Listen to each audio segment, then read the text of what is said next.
We are discussing the news stories of the week in the NFT space. As usual, nothing in this video is financial advice. We are not financial advisors. The NFT space is incredibly risky, so always do your own research. And as usual, if you enjoy the content, make sure that you hit the like button and smash the subscribe button. Shout out to our sponsor, FTX. You can sign up at thenifty.com/FTX or with the code THENIFTY on your FTX mobile app. If you spend over $200 on a cryptocurrency asset of your choice, you'll get 20 bucks plopped into your account for free in that asset if you use our code. So make sure that you definitely check that out.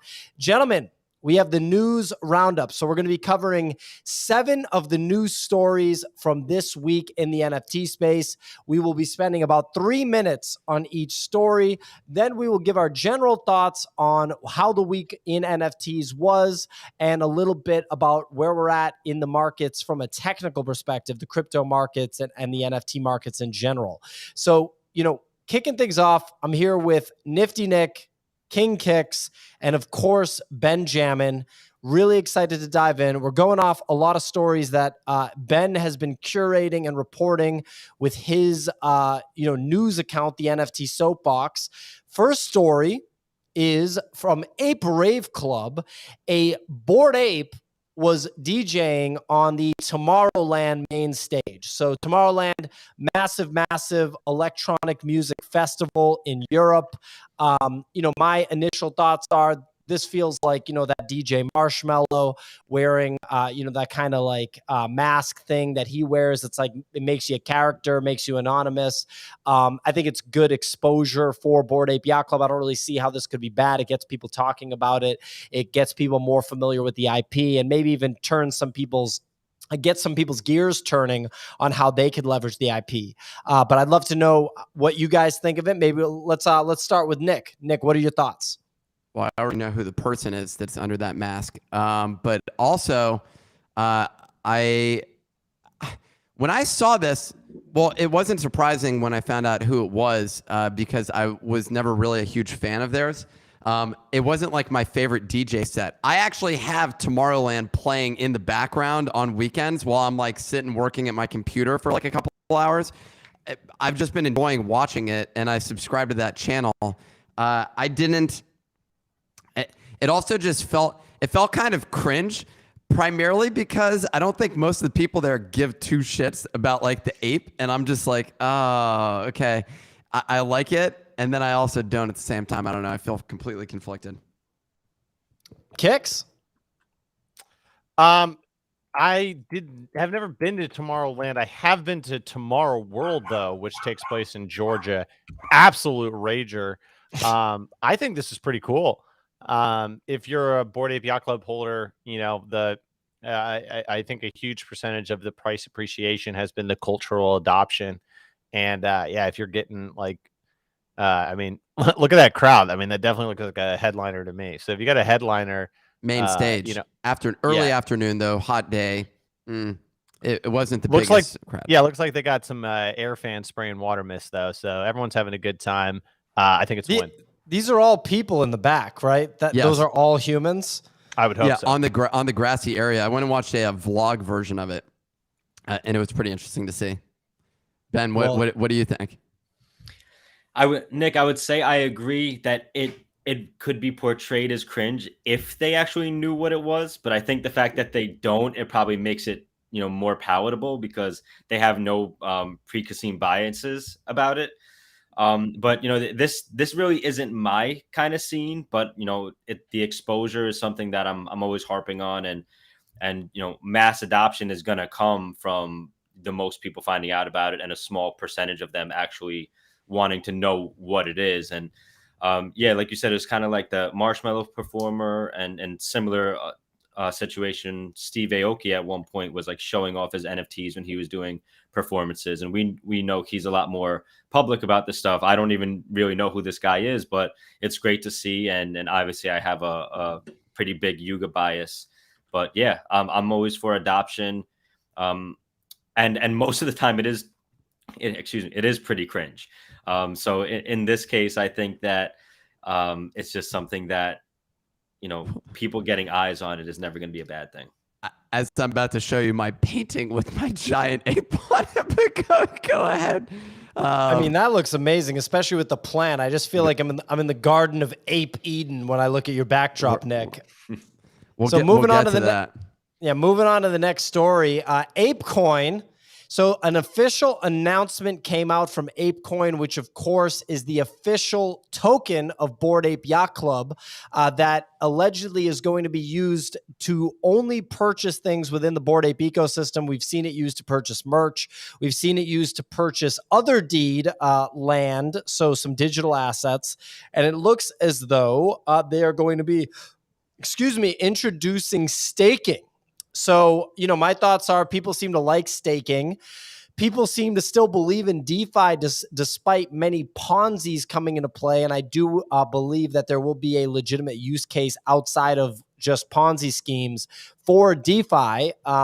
So I think that, this is good. I mean, it's a brand name. It's kind of the official token of the NFT space in many ways, or at least the one that I have the most confidence in. I can't really think of what I'd have more confidence in than this one. So I think that them introducing staking is cool. I don't know how much, Apecoin,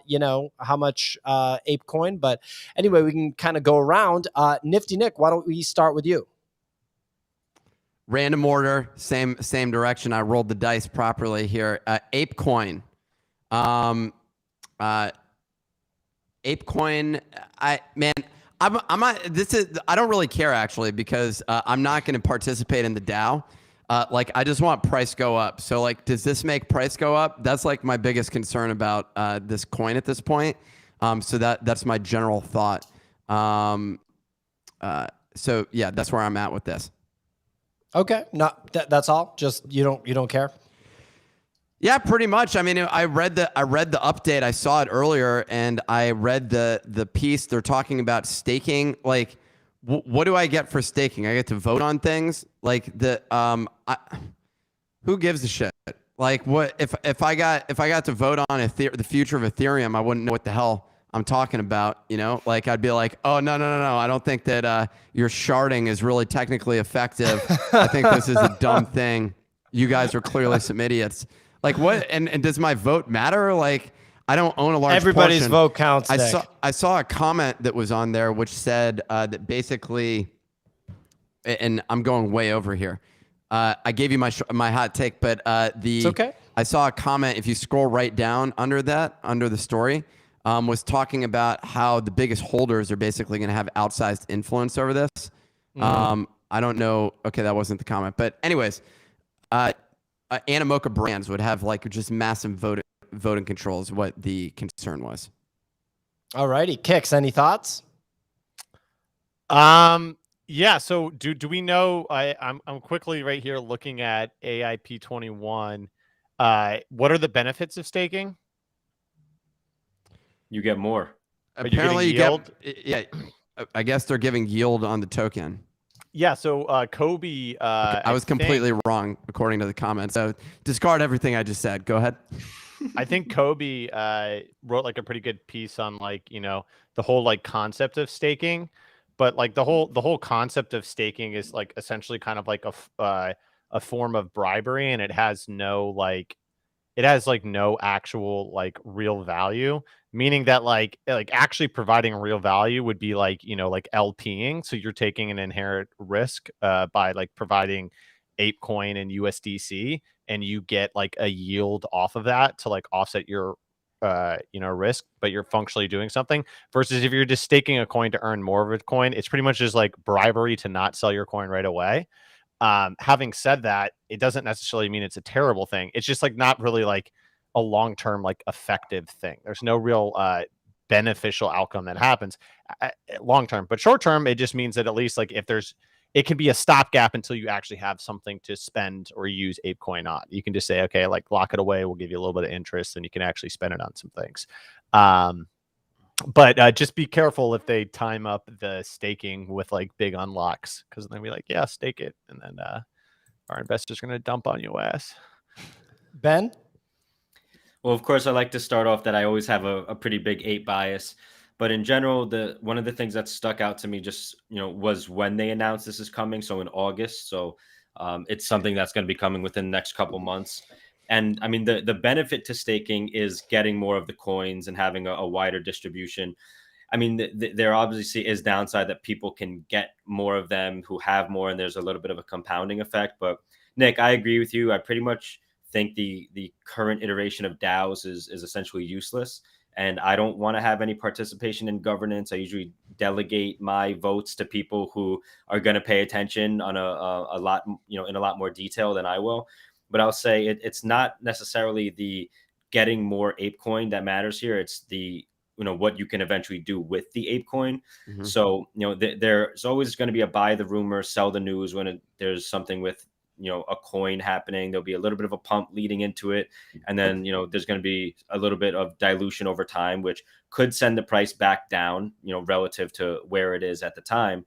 But accumulating more of these tokens, not to vote with things personally that I see it, is to use the other side ecosystem that I'm very bullish on, which will be entirely run by Apecoin. So I hope they have a super granular staking for you guys, Ben, where it's like, should we put this merchant shop at this longitude and latitude, and everyone has to vote whether it goes like specifically. You guys are voting like 30 times a day, just with other deeds related things. There's going to be people who have no problem doing it, and that's the people that I'd love to delegate my votes to. But yeah, I think it just in general, staking is a utility that's allowing you to lock up whatever assets that or in this case you're not locking in the contract, but you have to use assets. You have to own a combination of apes, mutants, dogs, and then Apecoin separately. But a combination thereof gives you different levels of how many you're going to get. So it's worth owning one asset over the other compared to I think it just changes the cap, right? The cap of how much you can stake. Maybe I'm wrong. Oh, if you own an ape and stuff. Yeah, so there's 4 different pools. Let's go. And if you have an ape and Apecoin, you're in one pool. If you have a mutant and Apecoin, you're in another pool. I might be misremembering this, but I can look further into it again. But yeah, there's different levels depending on what assets you own, and then if you only own Apecoin, there's like a public pool. You're gonna basically get those like Berkshire Hathaway preferred shares, Dude. Mm-hmm. Let's go. And I got the whole collection. If the Ponzi unwinds, you guys actually get unlocked. You guys just get unlocked out of the flip. It's like, get out of there 4 days. But actually, we get out first and we get to dump on everybody else. Exactly. You have like an emergency unlock function, but it's only for PAYC stakes. Well, there you go. And one last thought is that at least it's not a rug pull like a lot of the DeFi things that we've seen. It is Yuga Labs. They're a $1 billion organization. Their round was led by Andreessen Horowitz. They are a legitimate business. So that should give you a little bit of comfort. Anyway, moving on. So Pulp Fiction NFT lawsuit. So the acclaimed film director Quentin Tarantino, known for hits like Pulp Fiction, Reservoir Dogs, Once Upon a Time in Hollywood, and Inglourious Bastards, tried to actually sell NFTs of deleted scenes from Pulp Fiction. Unbelievable idea, fantastic idea. I think we'll see it in the future for sure. The problem is, in the legacy film industry, the studio owns all your shit.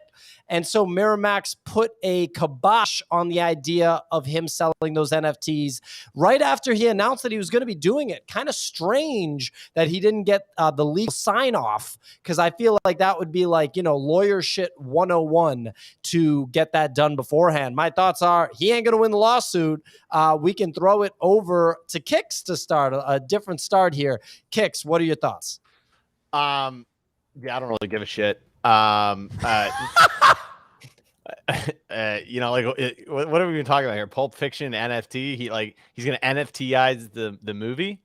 The deleted scenes from Pulp Fiction. So scenes that did not make the final cut, you can own. It's a fine art play. It's not a utility play. It would be a fine art play similar to if you bought a one-of-one piece by DK Motion is what this would be. It sounds to me like Tarantino's just really bored. He's just like, fuck it, let's just get in a lawsuit with Miramax. Like, I don't know what else. I'm kind of bored writing scripts right now. because it just doesn't make sense to me. Just It's like, looking for something to do. yeah, why you buy the deleted scenes of Pulp Fiction? I mean, I guess that's actually, I mean, Pulp Fiction is a big time collectibles IP. Yeah, I'm people aware have the of what Pulp posters, they have Fiction the is. toys. Thank you very much. Yeah, I've seen the movie once or twice. You're not- okay, I'm yeah. not like an alien that No, just came no, I'm into saying- an American I'm saying body. Collectors buy Pulp Fiction shit, is what I'm saying. We're well, just I was interrupting each other's opinions now. I see how this is going. So here's my opinion. I'm just kidding. Go ahead. No, let Kicks finish. I was gonna compare it to like, what's the value of this? Like, are you like buying like the first tweet from Jack Dorsey? But actually, this does inherently have some more value. Because specifically because since it is deleted scenes, it could be something that like no one else can really have, and you have like the only copy of it. So I guess that's pretty cool. Yeah. Alrighty, Ben. Yeah, I was looking at this and I was actually there when he made the announcement at NFT NYC last year. He came on stage and made like a surprise announcement about it, and it got everyone pretty excited. And what he was saying is, he basically had like handwritten scripts that he was going to digitize and sell. So like stuff that's, behind the scenes and things that you would never have access to otherwise. He was going to put, accessibility behind. Personally, I think that the ramifications about this lawsuit is a lot bigger than, just, there being a lawsuit. It's about the actual intellectual property rights from Hollywood compared to the creators. And this is what, Web3 in a way is solving, but there's obviously still some lag here. It's about the rights that Miramax granted to him and what he can do with them. And they did it in a way that he thinks that he has the right to use this, whatever he's selling in a way that he can, because of the way that they gave him the rights, but they excluded him from being able to do a lot of different things. So it says, under the agreements, Tarantino granted Miramax all rights, including all copyrights and trademarks in the film. But when it comes to like books and interactive media and theatrical sequels and things like that, there's different rules regarding what they actually gave. So I think this is going to set some precedents for the long term of NFTs and people who are able to use IP. Like, when we talk about Nickelodeon coming in with Recur, but you're not really getting the rights, like, what are the rights that we're allowed to have? How does intellectual property fit in from Web 2 to Web 3? And this is such a big name that I think, this is something that could actually make some real news. All right, closing thoughts, Nick. I'm not quite sure about this one. I think, from what Ben was saying, that's the main thing. It sounds like he believes that he owns the IP in a way that enables him to do this. That's something that I'm questionable about. But I don't hate the movie industry as a result of that. I don't think that it's that NFTs are inherently disruptive. It just sounds like they may not have an agreement that was in place that accounted for this.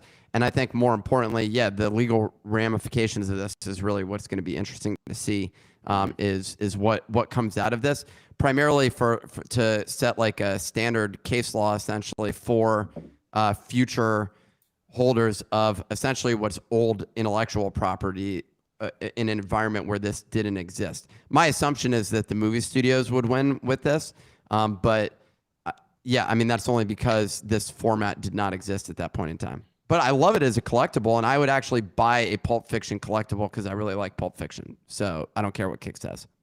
Yeah, I don't think that he's going to win. I think that he's going to lose that lawsuit, and I think that's just what's going to happen. Next story, Biggie Smalls' estate goes crypto with music license NFTs. The collaboration lets NFT holders vote on licensing for one of the late rapper's famed freestyle. So actually the same thing as our last story, in the sense that it is someone from, another art form, this time music instead of film.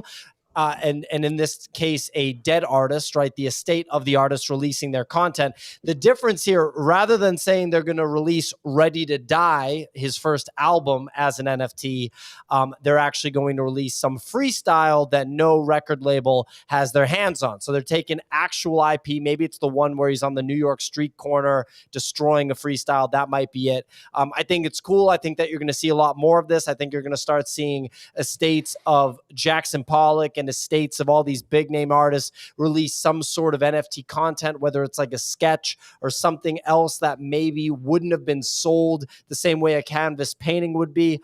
So I think that this is just the beginning of stuff like that. That's my opinion. Over to Ben. Kick things off. What do you think of this story? I think it's a really interesting one because it's the estate itself offering this, and they're giving people rights that they own. I guess they have the right to give people the rights, so it's not going to be any kind of fight about it. Where we saw, I think it was the Kobe Bryant. Like there was something that happened where his estate was trying to do something, but the family didn't want him to. I can't remember exactly what it was, but I think that there is the potential for a fight. But here it looks like it seems like everything's good to go. But real quick, I just wanted to say that this news account here, NFT Soapbox, is mine. And if you wanna tag that account with stories that you guys feel are relevant, that could help out, curating them throughout the week and not give such a heavy ape bias with the stories and give us a little more things to talk about. Yeah, no worries. Nick? So we met the guy who had organized this Biggie drop at either it was an NFT Now event or the one that we went on Wednesday. I don't remember which one it was. And he had put this together. It had all sold to pre-sale, which was pretty frustrating. If there was one that I wanted, Biggie definitely would be an asset that I'd be interested in collecting. But yeah, I mean, I don't have anything other than that. Cool. Okay, Kicks. So you're going to buy an NFT and you get a vote on licensing, or do you get the money from licensing? Looks like a vote. Yeah. So you get to just vote where people send other people money. Yeah, spend your day thinking about that. Okay. So I'm going to buy an NFT so that I have to spend the time and energy to tell person B to send money to Biggie Smalls' estate. Why the fuck do I want that NFT? You don't want to do that? If I'm getting the royalties, that's one thing, but then that's also probably a pretty clear-cut security. But I don't know why I'm buying an NFT to be like, yeah, go, hey, Biggie Smalls' estate, go put it in this movie over here, and you'll probably make $500,000. Hope I help you out there. I don't know. Some of these things seem like cash grabs. I definitely think that there'll be more integrations that will make a lot more sense going forward. But just at face value, this one seems kind of weird to me, unless the NFT holders are getting royalties. Yeah, it says that any revenue made from sampling the freestyle goes directly back to the platform. So I'm not sure if that means the collective of owners, or if it means actually the one of marketplace that benefits from it. And so I don't know if it's actually the holders themselves, or if they're just helping to funnel money back to one of, and maybe one of's then rewarding them in some way. It seems a little convoluted, but I would say the rain on the top will be short like leprechauns for this NFT. That's going to be my. That's what I'm going to think. Tough bars. I think that all these dead artists' estates will end up figuring out that it's best to just release it as a fine art NFT and not try to masquerade as if there's some sort of utility. It's just a fine art thing. Maybe there's less money in that. Maybe there's more money in that. Who knows? We'll see how the market ends up playing out. Next story, Cool Cats teases new characters this Friday. We've seen Cool Cats go from the next PFP after Bored Ape Yacht Club and CryptoPunks to break 10 ETH. It was the third to do that. Very, very strong position in the NFT market at that time, to now, a bit of a pretty robust pullback. Strong NFT NYC presence. A lot of people enjoyed their event, but they went in the video game direction and it didn't work out that well. A lot of people thought that they should have just leaned into the IP, the intellectual property of the project. And that's what it looks like they're doing, teasing new characters. The floor price has pulled back, however, so the market is not necessarily responding in a positive way. Kicks, you're laughing. You must be opinionated. You can go first. Well, I guess all of the people pumping Cool Cats have left the ecosystem, so there's nothing keeping those prices propped up, and we're just going all the way back down to the fundamentals here. Yeah, I mean, once again, if I'm trying to teach my kid colors and ABCs, I think this is some fun stuff. I'd love to see it in a children's book. But like, I'm definitely not going to be like running around this ecosystem personally. But I definitely think that the art's on brand. That's pretty cool. But I just feel like a lot of these projects are getting into these. You got to pick a lane and go down the lane with confidence. Pick a lane and go down the lane with confidence. Like Doodles has confidence in their whole like direction that they're going. Cool Cats, it looks like they just went from going down one lane to like now they're making their own version of what Doodles is trying to do. I like Bored Ape Yacht Club, Yuga Labs. They're going down their lane with confidence. They got their thing and they're going down it with confidence. Like if you're an established project, you kind of have to pick a direction, because like what are they going to do now? You're gonna make me an animated series? Oh great, dude, can't wait to see it on YouTube. All right, very opinionated from Kix. Didn't expect that. Nifty Nick, over to you. Well, I don't like the look of these characters personally, but I'm like been negative Nancy on a bunch of things recently, and I'm trying to figure out what's going on. I think it just maybe like personal emotional situations and problems that I'm dealing with, and that's probably the source of a lot of my opinions. I would also say we were reviewing. We had a meeting where we were looking at different PFP projects earlier today, because that's the sort of thing that we do with the Nifty. And we were looking. Cool Cats was listed. The 20th most rare version just sold for, what was it, 9 ETH? Yeah, top 20 rarity, selling 9 for, ETH. Yeah. So that's like, the mighty have fallen. That's not a good look on the price for that. Now, it was one that I wouldn't use, but it was the one with the TV head. Mm-hmm. And I think when their price was higher, that thing definitely would have fetched 20 ETH probably, at least. Probably more, yeah. Maybe probably 30, 40. More. Pico top, more. big money. 100. Big, yeah. So, yeah, I mean, it's sad to see, to be completely honest, is like one of the issues with NFTs is momentum. And frankly, that's the case with all startups. And yeah, I mean, it just feels like they lost some momentum, and I don't like seeing it. It's not a good thing, because frankly, there's not that many projects that have crushed it in this space. So I include them in it. But sorry, I talked for a while. Ben, what's on no worries. Your mind? Ben. No, you're good. I actually agree with each of you, or all of you, about your takes on this. And Nick, I say like it is kind of sad. They were one of the top projects. They were looking to be neck and neck with Bored Apes, and then they kind of fell behind. And this is one that I, even to this day, I still think has the most mass appeal in terms of a global audience. Like Hello Kitty isn't the best art, but like it's got a lot of great appeal.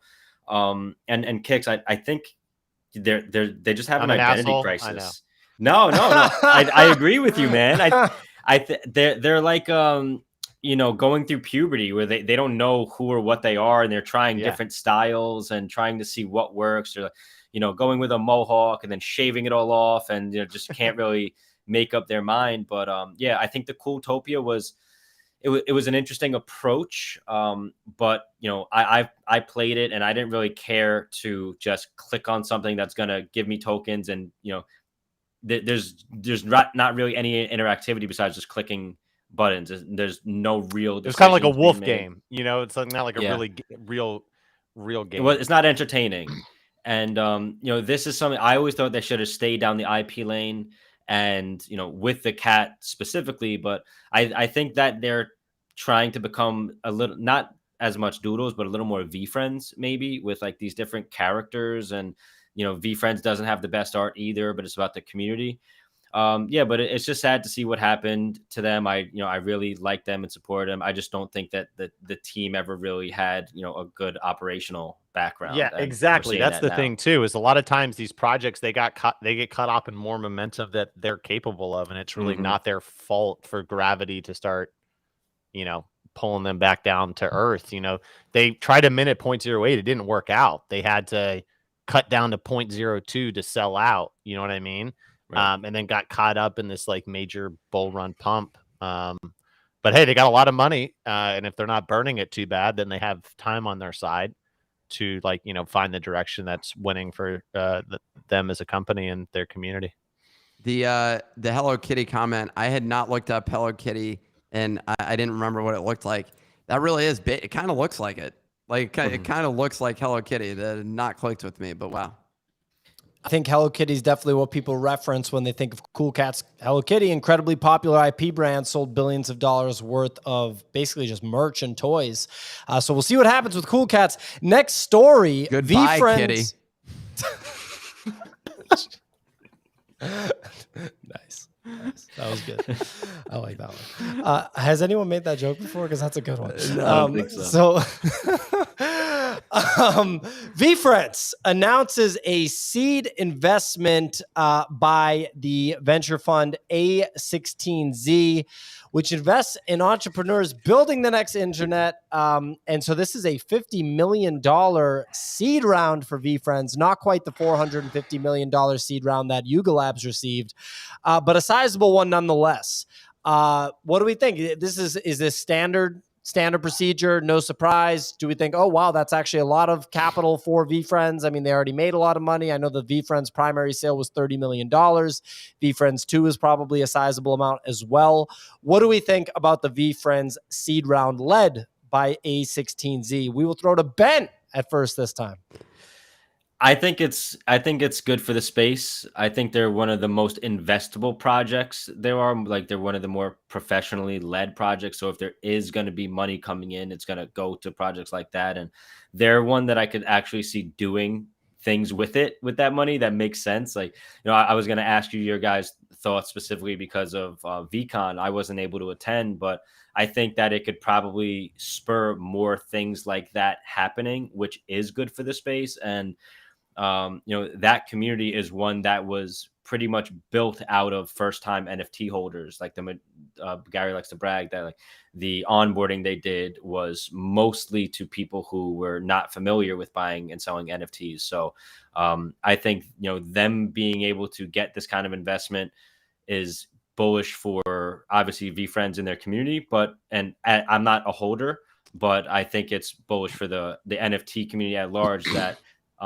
it will be more optimistic for funds to want to invest in more professional projects if they're able to do good things with that money. I'm wondering what the exit path is for Veefriends. That's the only thing. Well, there's two things. One is Chris Dixon used to be a New York City-based investor and blogger from my recollection of many years ago. And I'm pretty sure that's Gary was probably connected with him early on. So it's not surprising to see this. I also feel like Gary's saying, I want this to be like competing with Bored Ape Yacht Club, essentially. So he goes and raises capital from the same team at a slightly less money. Just 10x less, yeah. Yeah, 10 times a little less bit money. smaller. Yeah.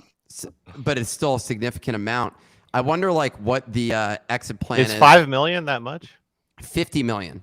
That's a 50 million round, not 50 million investment. No, that's 50 million investment. Yeah. You sure about that? Yeah, I'm this 100% round, yes. positive. It would be the valuation that would Bored Ape Yacht Club raised $450 million. Yes. So check your these your are numbers. facts, Kicks. They have different plans as well too, like with what they want to do.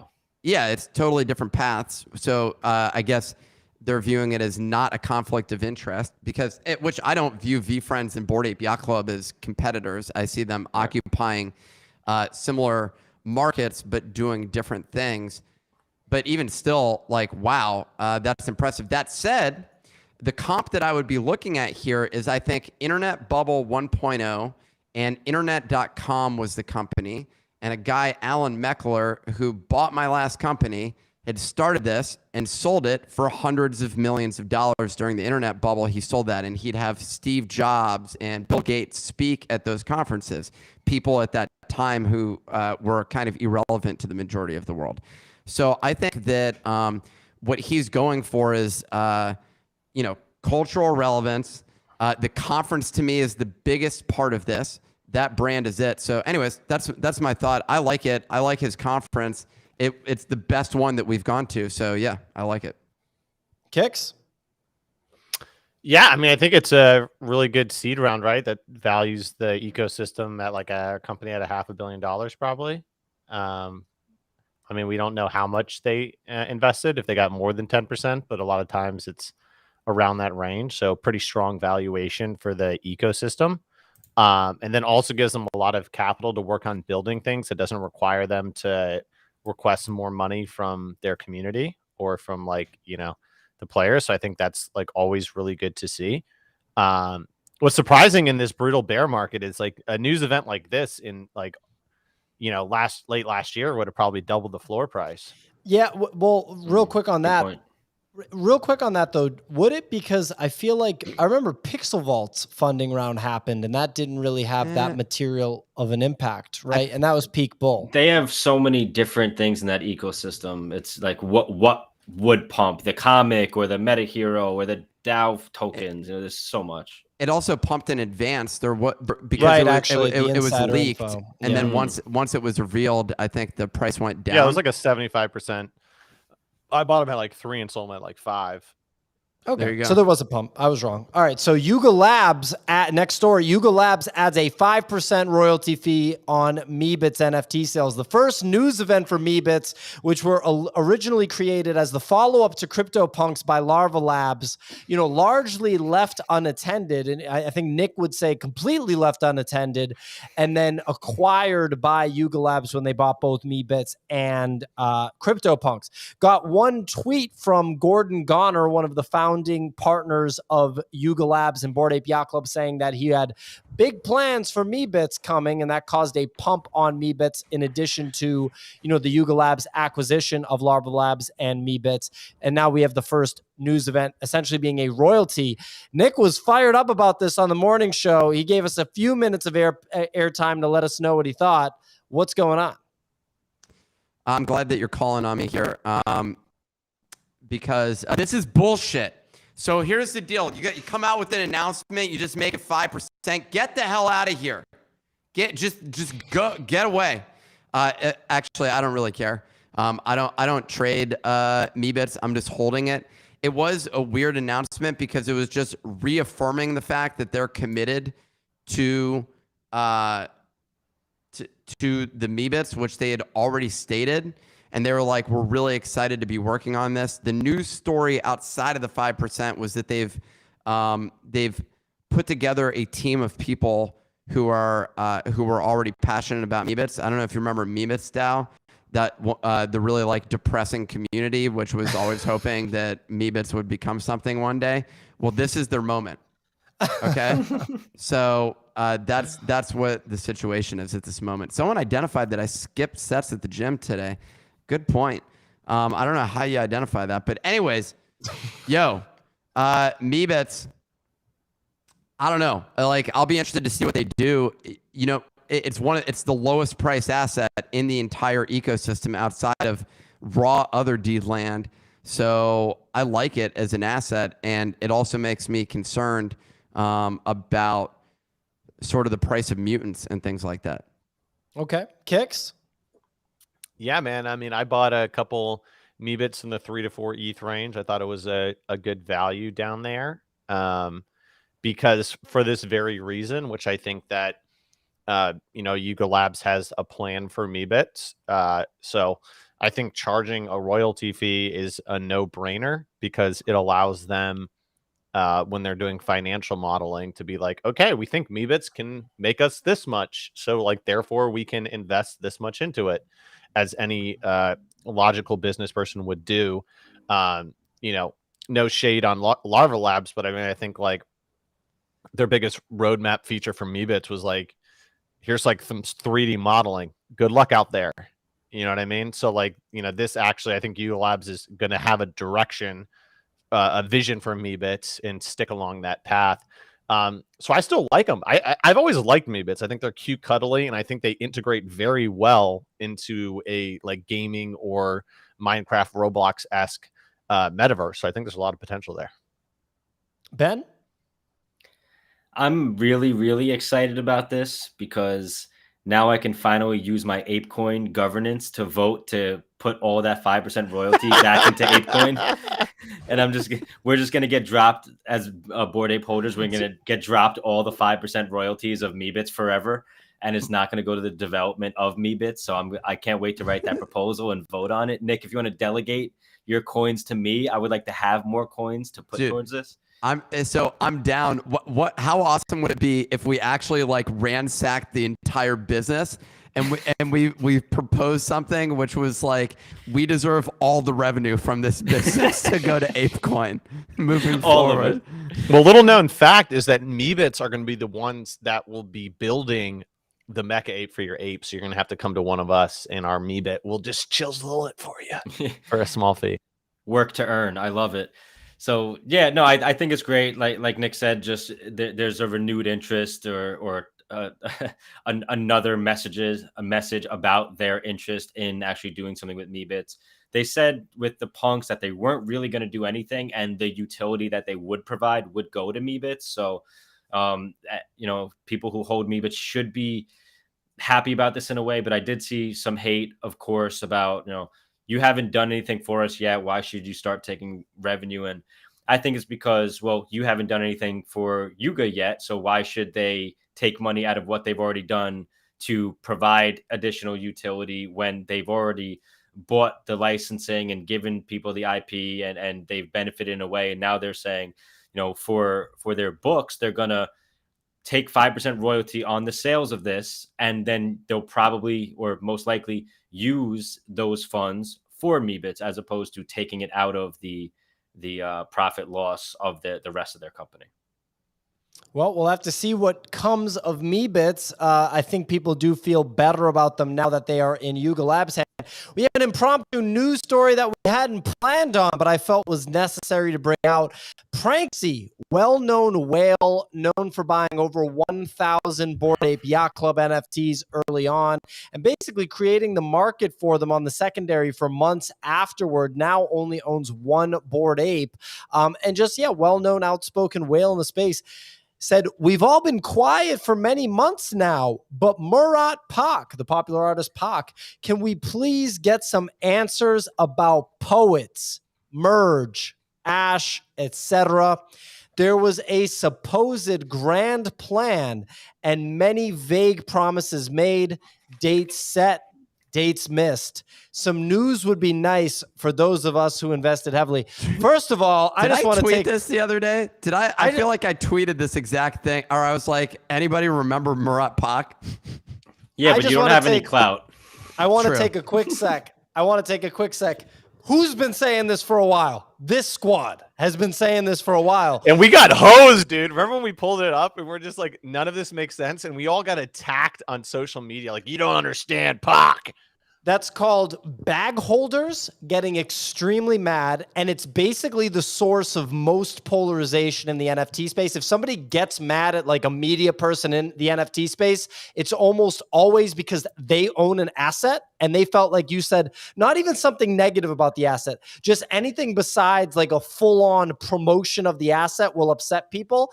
And that's what happens with Pac a lot, but I'm not seeing it as much anymore. I don't think I'm going to get DMs after this video about saying like, you don't understand Pac, because I think the bag holders are finally curling up into a ball and realizing that it was all hopium because it's a straight up rug pull.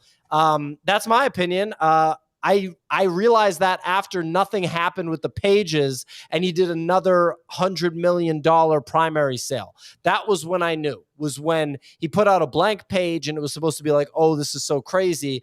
Nothing happened with it aside from a lousy PFP project that nobody cared about. The pages are on the fast track to zero. They're like 33% of mint price right now.